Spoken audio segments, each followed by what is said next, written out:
So hello everyone, welcome back to our channel. So presently we are doing 6th class NCERT history series. So before moving on to our second chapter, I would like to give you a motivation dose आपका उत्साह बढ़ाने के लिए। तो यहाँ पे एक motivation dose के लिए मैंने स्टोरी ऑफ एलिफेंट है उनको ऑप्ट करा है। तो होता क्या है कि ये एक स्टोरी भी है और ये एक फैक्ट भी है, इसे आप फैक्ट कंसिडर कीजिए, स्टोरी नहीं है, ये असल चीज है। तो इसमें होता क्या है, जो हमारा एलिफेंट है उसको एक छोटी सी रोप से बांध दिया जाता है बचपन में ही।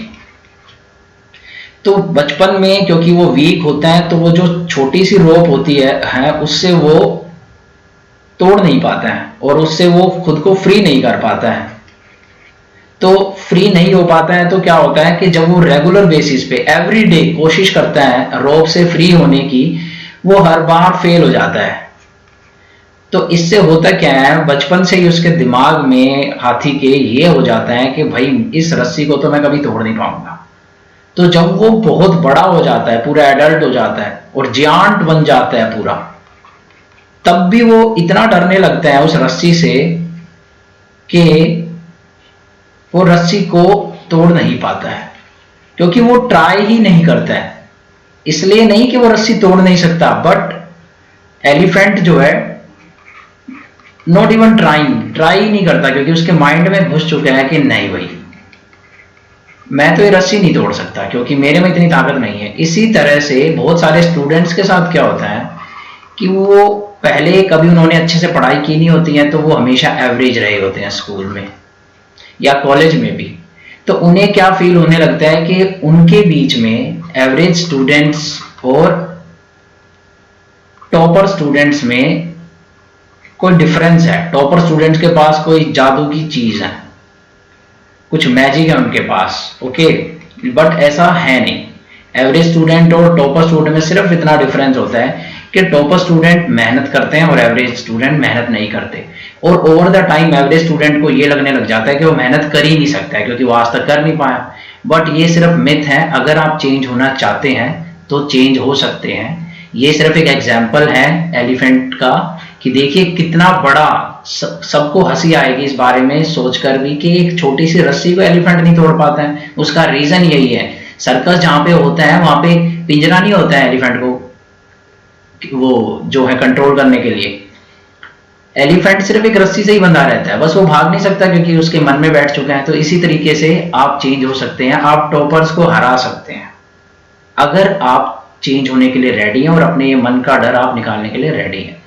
तो चलिए आगे के स्लाइड में देखते हैं। तो आज मैं बताना चाहूंगा कि नोट्स कैसे बनाए जाते हैं, क्योंकि ये सीरीज मैंने पर्टिकुलरली उन लोगों के लिए लॉन्च की है जो बिल्कुल बेसिक से स्टार्ट करना चाहते हैं, जिन्होंने पहले कभी पढ़ाई अच्छे से की नहीं है या उनको इंटरेस्ट नहीं था बट आज वो पढ़ना चाहते हैं।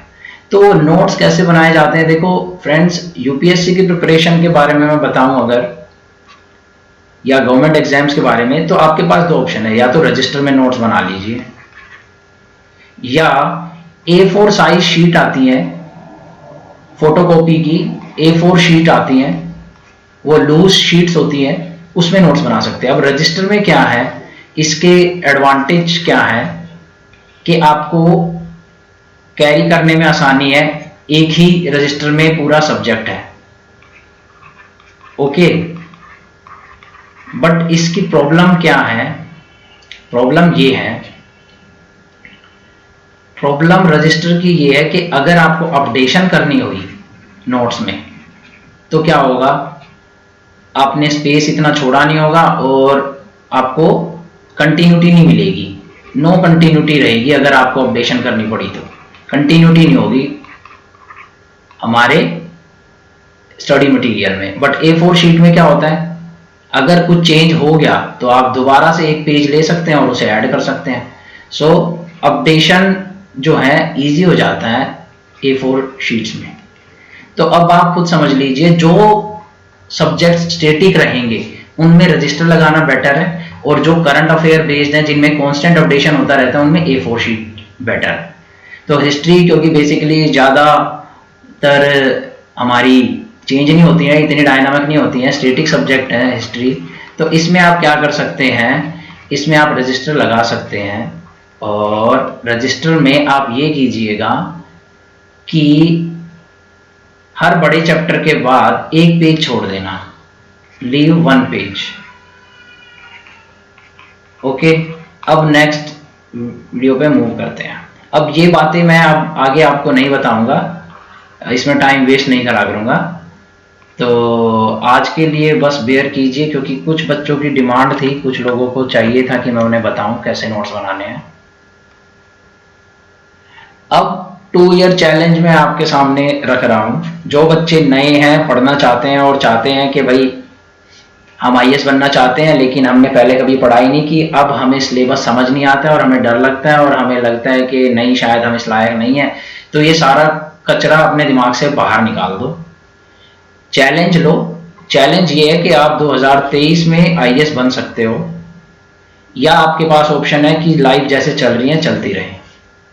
अब ये चैलेंज लेना आपकी मर्जी है। अगर आप चैलेंज लोगे तो एज ए गाइड मैं आपके साथ हूं, मैं एक गाइड की तरह आपकी हेल्प करूंगा।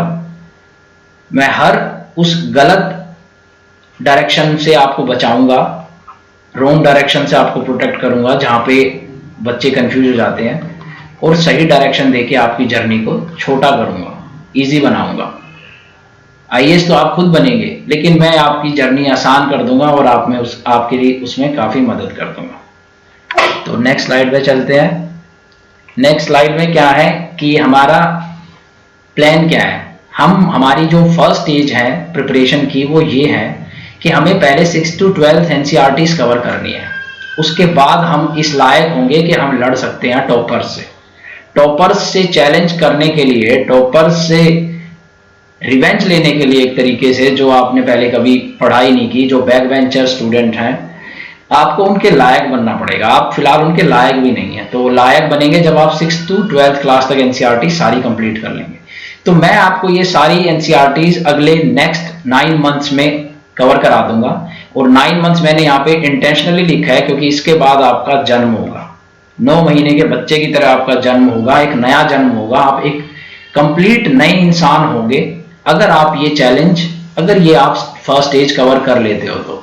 और यकीन मानिए दोस्तों, अगर आपने ये काम कर लिया तो सेकंड स्टेज में आपको मेरी इतनी जरूरत महसूस नहीं होगी, लेकिन जहां भी होगी मैं आपके साथ होऊंगा। अब ये 6 to 12 क्लास की एनसीईआरटी को कवर करने के लिए भी मैंने इसको डिवाइड करा है। और फर्स्ट स्टेज क्या है? फर्स्ट स्टेज ये है कि पहले हम लोग 6th से 8th क्लास तक सारे सब्जेक्ट्स की एनसीईआरटी करेंगे नेक्स्ट 45 डेज में। और जैसे ही ये स्टेज कंप्लीट हो जाएगी तो जो बच्चे भी, मान लीजिए इस फर्स्ट स्टेज के चैलेंज में 45 बच्चे मेरे पास हैं जो पार्टिसिपेट करेंगे और उनमें से सिर्फ 10 बच्चे सक्सेसफुल हो पाते हैं, तो वो 10 बच्चों के लिए मैं सेकंड स्टेज में उन्हें एंटर करूंगा और फिर उसके बाद उनका असली कंपटीशन स्टार्ट हो जाएगा और वो हमारे सारे प्लान को जान जाएंगे। तो अभी फिलहाल मैं प्लान बताने का कोई फायदा नहीं है, क्योंकि आप इस लायक ही नहीं हो कि आपको प्लान बताऊं और आप उस प्लान को इंप्लीमेंट कर पाओ। पहले मुझे ये देखना होगा कि आप क्या रेडी हो अपने आप को बदलने के लिए।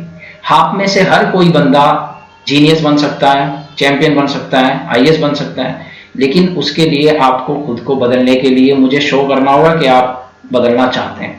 अगर आप ये चैलेंज पूरा करते हैं, 6 to 8 क्लास की कंटिन्यूअस वीडियोस देखते हैं और मुझे लगता है कि आप इस लायक हो कि अब आप रेडी हो लड़ाई लड़ने के लिए, तो हम सेकंड स्टेज में जाएंगे और आपके साथ पूरा प्लान डिस्कस करा जाएगा, कस्टमाइज बना के आपके अकॉर्डिंग, आपकी नीड्स के अकॉर्डिंग, और फिर हम लोग कंपटीशन स्टार्ट करेंगे। तो चलिए, आज के लिए काफी ज्ञान मैंने दे दिए हैं, अब हम लोग मूव करते हैं अपने चैप्टर पर।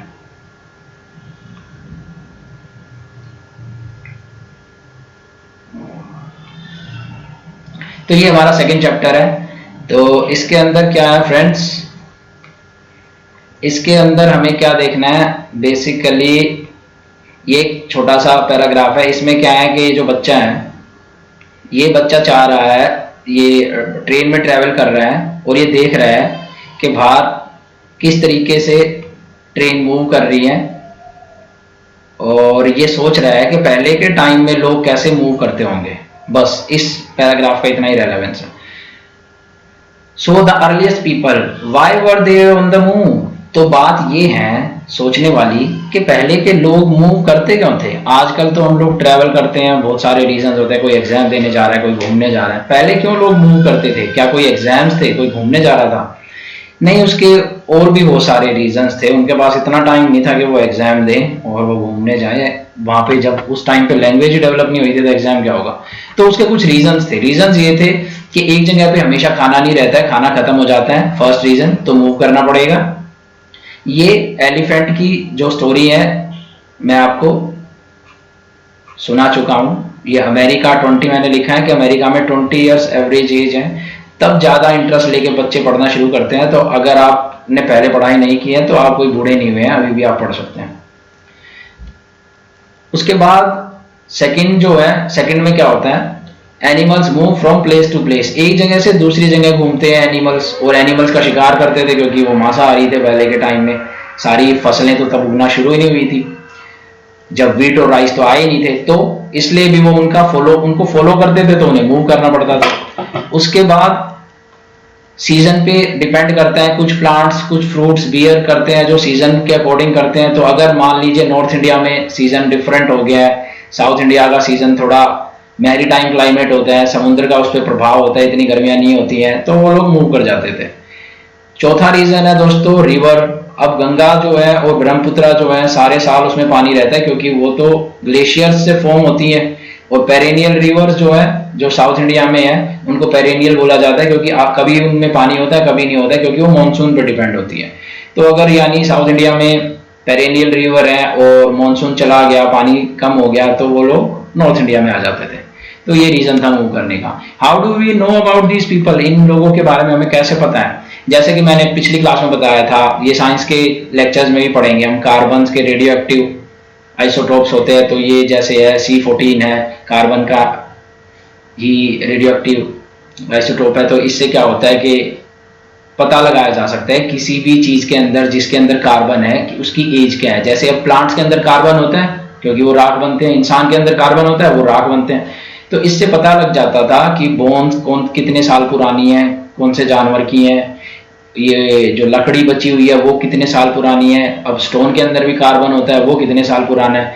तो इससे पता चल जाता था। और स्टोन के जो थे टूल्स बनते थे और वो क्या काम आते थे, पेड़ की छाल यानी बार्क ऑफ ट्रीज और एनिमल की स्किन, इससे क्या करते थे वो लोग, अपने कपड़े बनाते थे। और क्या करेंगे।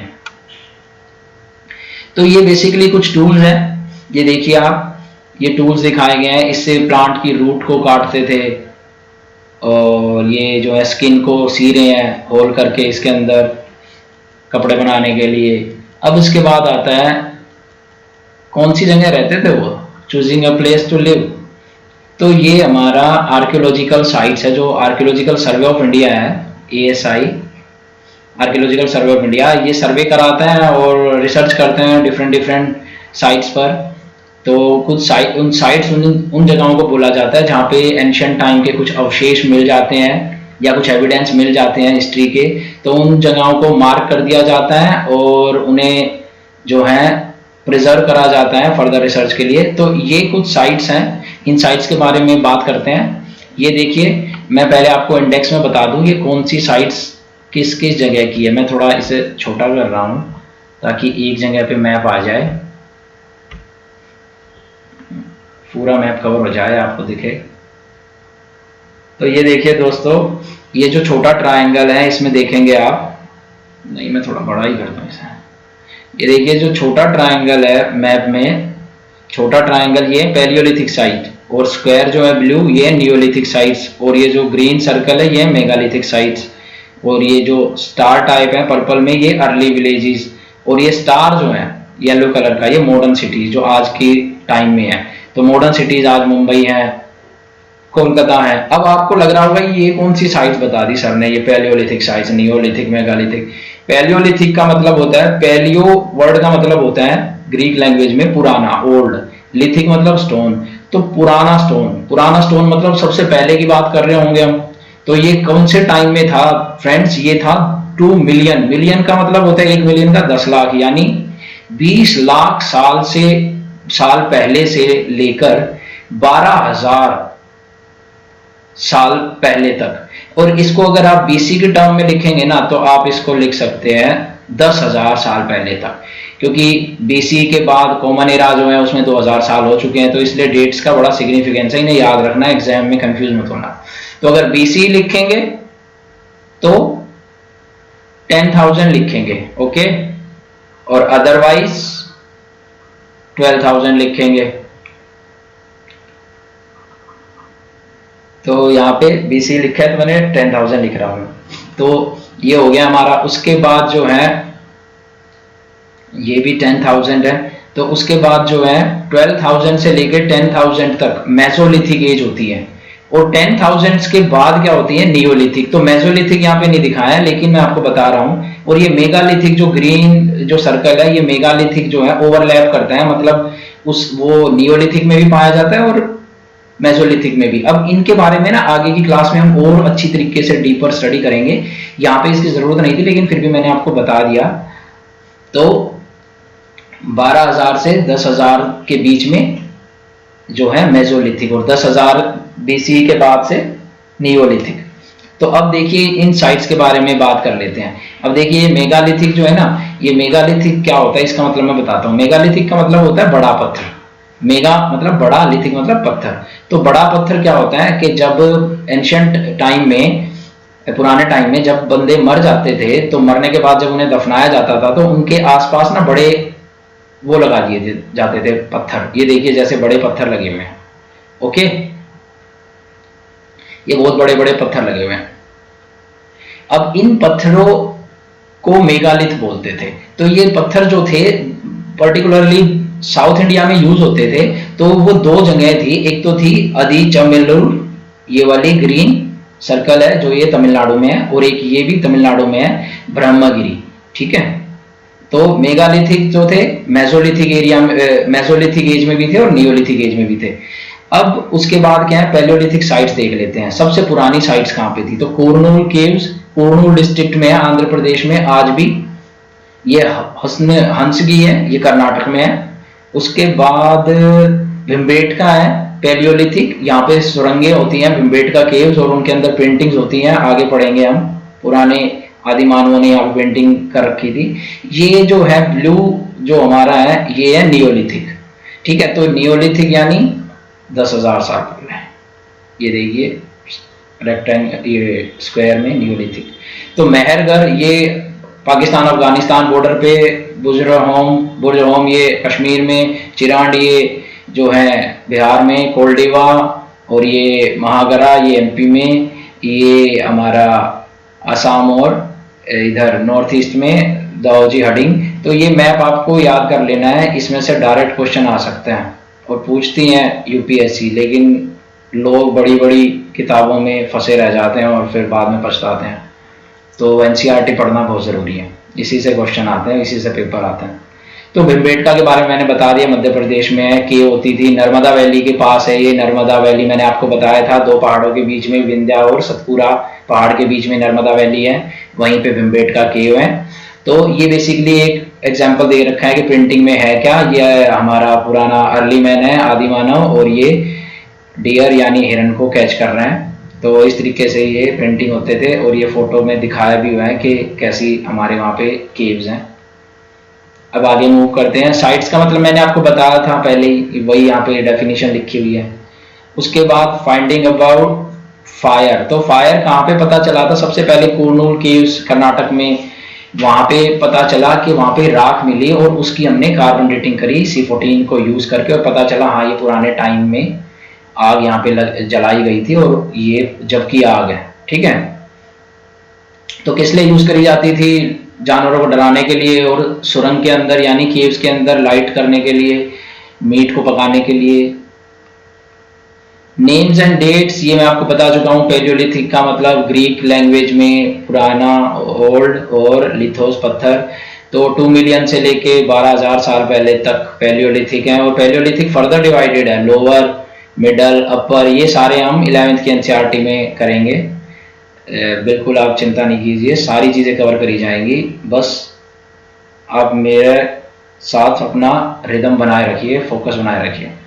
तो 99% ऑफ ह्यूमन हिस्ट्री जो है ना फ्रेंड्स, ये 2 मिलियन और 12,000 साल पहले के बीच में ही कवर हो जाती हैं। तो देखिए हम कितने छोटे टाइम पीरियड में जी रहे हैं, हम लोगों के टाइम की कितनी वैल्यू है, वो 1% भी नहीं है ह्यूमन हिस्ट्री का। तो the period when we find environmental change, ये अब इम्पोर्टेंट कंसेप्ट है, इसे याद रखना है। जब जो एनवायरमेंट, पहले क्या होता था आपको पता होगा, डायनासोर्स होते थे, बड़े बड़े एनिमल्स होते थे। इनफैक्ट आदि ये जो बर्फ मानव बोलते हैं, कई बार आज तक चैनल पे दिखा देते हैं बर्फ मानव पाया गया, ये मिथ से उड़ा देते हैं अफवाह, लेकिन पहले के टाइम में सच में होते थे और उनका आकार जो था, साइज बहुत बड़ा होता था। और वो इसलिए होता था क्योंकि एनवायरनमेंट जो था बहुत ठंडा था, और ठंडे एनवायरनमेंट में जो जियांट्स एनिमल होते हैं ना, उनके लिए सर्वाइव करना इजी हो जाता है, क्योंकि ज्यादा बॉडी बड़ी होगी तो हीट ज्यादा जनरेट होगी। तो 12,000 साल पहले तक जो है आइस एज थी, बहुत ज्यादा ठंड थी। उसके बाद एनवायरनमेंट थोड़ा वार्म हुआ, गर्म हुआ, और गर्म एनवायरनमेंट होने से क्या होता है friends, germination of plants easy हो जाता है, यानी गेहूं चावल इनके दाने उगने आसान हो जाते हैं। इनको गर्म थोड़ा क्लाइमेट चाहिए होता है, थोड़ा टेम्परेचर चाहिए होता है। तो 12,000 साल पहले क्लाइमेट चेंज हो गया, उससे थोड़ी गर्माइश आई, तो लोगों का और एनिमल्स का सबका साइज छोटा होना शुरू हो गया और जर्मिनेशन ईजी हो गया, तो घासें ज्यादा उगने लगी। अब ज्यादा घासें उगने लगी तो जानवर अपने आप ही बढ़ जाएंगे। क्यों क्यों बढ़ जाएंगे फ्रेंड्स? बाकी तो देखिए ये जो है मेसोलिथिक नियोलिथिक आपको डिफाइन कर चुका हूँ, आगे चलते हैं। घासें बढ़ जाएंगी, ये देखिए चेंज इन एनवायरनमेंट के बारे में बात कर रहे हैं, तो इसी पैराग्राफ पे मैं आपको दिखा देता हूँ। इसको हेलोसीन बोलते हैं। 12,000 साल पहले जब एनवायरनमेंट चेंज हुआ, गर्माइश हुई एनवायरनमेंट में, तो इसे हेलोसीन एरा बोलते हैं। ज्योग्राफी में हम इस टर्म के बारे में और अच्छे से डिटेल में स्टडी करेंगे। तो देखिए ये 12,000 साल पहले मैंने बताया जैसे कि ग्रासलैंड्स आ गए थे, तो इनके पॉपुलेशन बढ़ गई क्योंकि खाना बढ़ गया, ये हमारे हिरनों के लिए और कैटल्स के लिए, शीप के लिए। तो उसके साथ साथ और क्या हुआ, फार्मिंग भी शुरू हो गई, क्योंकि फार्मिंग इसलिए होगी कि अब जो है ज्यादा फसलें उगने लग जाएंगी, क्योंकि क्लाइमेट जो था फसल उगाने के, फार्मिंग के अकॉर्डिंग हो गया था। अब ज्यादा गेहूं चावल उगाने लग गए, और उससे क्या होगा, डोमेस्टिकेशन भी बढ़ेगा। क्यों? क्योंकि जब आप जानवर को बांध के रखेंगे, उसे खाना कहाँ से देंगे? लेकिन अगर आप फार्मिंग करते हैं तो आप चारा जो है इकट्ठा कर सकते हैं जिसे आप खिलाएंगे। अदरवाइज जब आपके पास चारा ही नहीं है तो पालेंगे कैसे? तो यानी 12,000 साल पहले कितना अमेजिंग या कितना लाइफ चेंजिंग चीज हो हेलोसीन इरा में। ये फ्लो चार्ट है, क्लाइमेट चेंज हुआ, टेम्परेचर इंक्रीज हुआ, और उससे क्या हुआ, farming, F for farming, D for domestication, farming, और ये हमारा डी डोमेस्टिकेशन, ये शुरू हो गया। ठीक है, तो आपको समझ में आया 12,000 साल पहले क्यों डोमेस्टिकेशन शुरू हुआ। अच्छा, एक और चीज आपको बता देता हूँ, सबसे पहला जो एनिमल डोमेस्टिकेट हुआ वो था डॉग। अभी क्वेश्चन आता है तो सबसे पहला जो था एंसेस्टर ऑफ डॉग, मतलब आज जैसा डॉग नहीं, वाइल्ड डॉग कह लीजिए आप पहले के जमाने के अकॉर्डिंग। और बाद में आई गोट, शीप, कैटल, पिग। तो बड़े कमाल की बात है, सबसे पहले डॉग को पालतू बनाया गया था, इसीलिए आज बोलते हैं उसे कि सबसे वफादार डॉग ही होता है। अब उसके बाद डोमेस्टिकेशन से देखे कुछ चेंज आए, ये मैं आपको बताना चाहता हूँ ये कैसे आए। ये जेनेटिक सिलेक्शन की वजह से आए। जो जेनेटिक सिलेक्शन होता है क्या, सबसे बड़ी स्मॉल यूनिट जो होती है हमारी बॉडी में वो सेल होती है। सेल के अंदर क्या होता है फ्रेंड्स, जीन्स होते हैं, और जीन के अंदर क्या होता है, कोड होता है। कोड किस चीज का होता है, ब्लूप्रिंट होता है हमारी बॉडी के, कौन से पार्ट्स कितने बड़े होंगे, कैसा हमारा कॉम्प्लेक्शन होगा। ओके, तो ये सारी चीजें जो है इस कोड के अंदर छिपी होती हैं। अब जब रिप्रोडक्शन होती है तो जीन्स के अंदर म्यूटेशन आती जाती है, जीन्स में चेंज आते हैं और उससे कोड बदलता जाता है। तो अब ये हुआ क्या, देखिए वाइल्ड एनिमल्स और डोमेस्टिक एनिमल के ये दांत कंपेयर करे गए हैं। तो ये तो है वाइल्ड एनिमल के दांत, कितने बड़े हैं और नुकीले हैं, और ये डोमेस्टिक एनिमल के दांत, जबकि एनिमल सेम है। सपोज करो ये हमारी वाइल्ड बफेलो है और ये हमारी जंगली भैंस है और ये हमारी घरेलू यानी डोमेस्टिकेटेड भैंस है। तो इसके दांत बड़े होंगे और इसके छोटे होंगे। ऐसा क्यों होगा? ऐसा इसलिए होगा, इस पैराग्राफ के अंदर जो भी है मैं आपको एक्सप्लेन कर रहा हूं, ऐसा इसलिए हुआ फ्रेंड्स क्योंकि जब उन्होंने डोमेस्टिकेशन करना शुरू करा तो उन्होंने इंटेंशनली, जानबूझकर आदि मानव ने ऐसी भैंसों को पहचाना जो शांत स्वभाव की थी और उन्हें पालना शुरू करा। तो शांत स्वभाव की, जैसे हम लोग अपने आसपास देखते हैं कि किसी फैमिली में लोगों की हाइट होती है तो जनरली उस फैमिली के लोगों की हाइट ज़्यादा ही रहती है, और किसी फैमिली की हाइट छोटी होती है तो उसमें ज़्यादातर लोगों की, एक दो एक्सेप्शन होते हैं लेकिन ज़्यादातर लोगों की हाइट छोटी रहती है। तो जब आदि मानव ने डोमेस्टिकेट करना शुरू करा तो वो जंगली भैंस को तो पालेंगे नहीं, वो ऐसी भैंस को पालेंगे जो शांत होगी। फिर जब उसे शांत को पालना शुरू किया तब उसके दांत बेशक भी बड़े थे, लेकिन हुआ क्या, ओवर द टाइम जब उस भैंस के बच्चे हुए तो उन्होंने कभी लड़ाई तो करके मीट जीतना नहीं था, लड़ाई करके तो किसी को मार के खाना नहीं था, क्योंकि उन्हें आराम से बैठे बिठाए गेहूं चावल या जो भी हमारा फोडर था, फसलें खाने को मिलती थी। तो उनकी नीड ही खत्म हो गई। जब उनकी नीड ही खत्म हो गई अटैक करने की, मार के खाने की, तो दांत भी फिर उनके जेनेटिक सिलेक्शन से हर जनरेशन वाइज छोटे होते चले गए। तो ये बेसिकली एक्सप्लेनेशन था इस पैराग्राफ का। अब बाकी ये आसान है, इसको आप देखेंगे अगर। स्टोरिंग एनिमल बोला गया है, स्टोरिंग इसलिए बोला गया है क्योंकि एनिमल स्टोर हाउस होते थे पहले के टाइम में, क्योंकि उनसे घी दूध मक्खन और ये मीट सब आता था। तो एक तरीके से वो स्टोरी तो हुए, एक तरीके से खाने का स्टोर हाउस हुए, तो इन्हें स्टोरिंग एनिमल बोल दिया गया। तो पहले फार्मर्स कहाँ थे और हर्डर्स कहाँ हुए, तो देखिए हमने जो ऊपर मैप देखा था उसमें ब्लू स्क्वायर था, वो कौन सी ब्लू स्क्वायर, ऐसा था ब्लू कलर था उसके अंदर स्क्वायर था, उनको क्या बोला गया था, नियोलिथिक साइट्स। तो वो कहाँ पे थी, हमने देखा था नॉर्थ वेस्ट में थी, एक तो बुरजान थी कश्मीर में और दूसरी मेहरगढ़ थी पाकिस्तान और अफगानिस्तान के बॉर्डर पे, ये बताया गया इसमें। फिर हमें पता कैसे चला वहां पे फसलें थी, क्योंकि हमने फिर से C14 कार्बन डेटिंग से पता चला कि वहां पे जो ग्रेन था उसको जलाया गया था, तो वो ग्रेन का कुछ दाना हमें अवशेष मिल गया होगा, उन्होंने C14 यूज करके पता लगा लिया कि इतने साल पहले यहाँ पे ग्रेन था। ओके, तो अब ये है फॉर इंस्टांस बुरजाम। तो सेटल्ड लाइफ कहाँ थी, देखिए अभी तक क्योंकि फसलें नहीं उगाई गई थी 12,000 साल पहले तक, तो खाने के लिए अर्ली मैन को यानी आदि मानव को घूमना पड़ता था एक जगह से दूसरी जगह तक। ओके, तो फिर होता क्या था, वो हमेशा मूव पे रहता था, तो सेटल्ड लाइफ थी नहीं। लेकिन 12,000 के साल के बाद क्या हुआ, F+F&F, means farming and domestication. तो उससे क्या हुआ, अब एक जगह पे फसलें होंगी तो उसे फसल की रखवाली के लिए वहीं रहना पड़ेगा, और जब वहां पे फसल मिल ही रही है तो दूसरी जगह क्यों जाना। तो इसीलिए सेटल्ड लाइफ होनी शुरू हो गई, तो बुरजान में भी हो गई और मेहरगढ़ में भी हो गई, और उसके बाद घर भी बनाना शुरू कर दिया उन्होंने। सबसे पहले जो टाइप के घर बने थे बुरजान में कश्मीर में, पिट हाउस थे, यानी ये एक तरीके से गड्ढा होगा, ये पिट होगा, और यहाँ से ये लोग सीढ़ी बना देंगे, उतर के आप जा सकते हो।